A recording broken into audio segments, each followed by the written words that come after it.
এখন আমরা এই প্রশ্নটা সমাধান করব। এখানে বলা হচ্ছে যদি এটা সমান হচ্ছে এটা হয় তাহলে x/y নির্ণয় করো। তো খুবই সহজ এবং ছোট একটি প্রশ্নের উত্তর হবে এটা।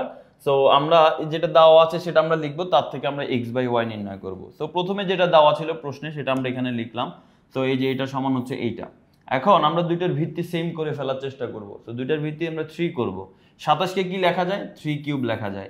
81 কে কি লেখা যায়? 3⁴ লেখা যায়। তার উপরে পাওয়ার 2x আর এটার উপরে পাওয়ার হচ্ছে y। ঠিকঠাক লাগলো। এখন আমরা জানি পাওয়ারে পাওয়ারে গুণ হয়। এই 3 এর সাথে এই 2x কি হবে? গুণ হবে। 3 আর 2x গুণ হলে কি হবে? 6x হয়ে যাবে। আবার পাওয়ারে পাওয়ারে গুণ, 4 একটা পাওয়ার, তার উপরে পাওয়ার y, 4 আর y গুণ করলে হবে 4y। এখন দেখো দুইটার ভিত্তি 3, 3 আর 3 কেটে দিতে পারি আমরা। তাহলে আমরা বলতে পারি 6x আর 4y হচ্ছে সমান। 6x = 4y। এবার x এর জায়গায় আমি x রাখলাম, এই y গুণ আকারে আছে, এই পাশে আসলে ভাগ হয়ে যাবে, x/y হয়ে যাবে। আর ওই পাশে আগে থেকে 4 আছে, এই 6 ওই পাশে গেলে ভাগ হয়ে যাবে, 4/6 হয়ে যাবে। দেখো এই x এর নিচে y আসলো আর 6টা গিয়ে 4 এর নিচে চলে গেল। ওকে, এখন আমরা কাটাকাটি করব। 2 দিয়ে যদি কাটাকাটি করি, 2 দুগুণে 4, 3 দুগুণে 6 মানে 2/3। তার মানে x/y এর মান আসছে কি? 2/3। তো খুবই সহজ প্রশ্ন, আমাদের x/y নির্ণয় করতে বলতে আমরা নির্ণয় করে ফেললাম। আশা করি তোমরা সবাই বুঝতে পেরেছো। পরবর্তী আরেকটা ভিডিওতে দেখা হবে। সেই পর্যন্ত সবাই ভালো থাকো। আল্লাহ হাফেজ। আসসালামু আলাইকুম।